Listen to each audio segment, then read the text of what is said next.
Dharma Bites is brought to you by Free Buddhist Audio, the Dharma for your life.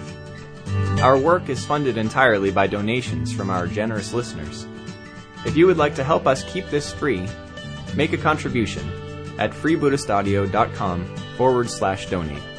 Thank you, and happy listening. The mind training is like a form of spiritual alchemy. And alchemy is about transforming base metal into gold, worthless base metal into gold.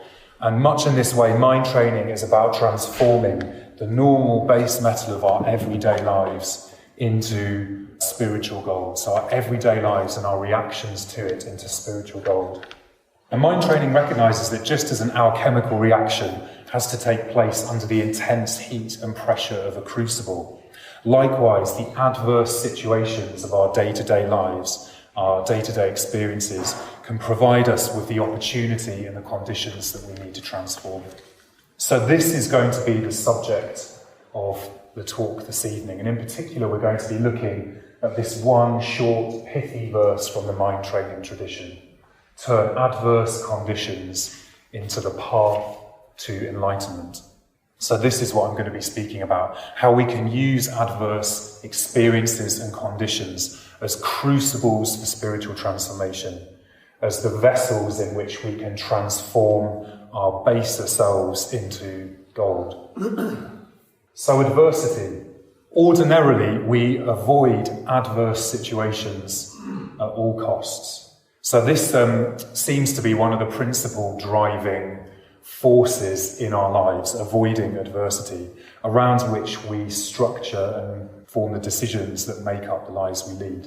So ordinarily we try to minimize situations and experiences that we don't want and maximize those that we do. And we allow our happiness to be dependent on this endeavor, how much we're getting what we do want and not getting what we don't want. But this strategy is flawed. It is fundamentally flawed. And it's flawed because we cannot control everything. We inevitably end up experiencing things that we don't want. So our desire to avoid adversity will always be frustrated at some point, no matter how hard we try.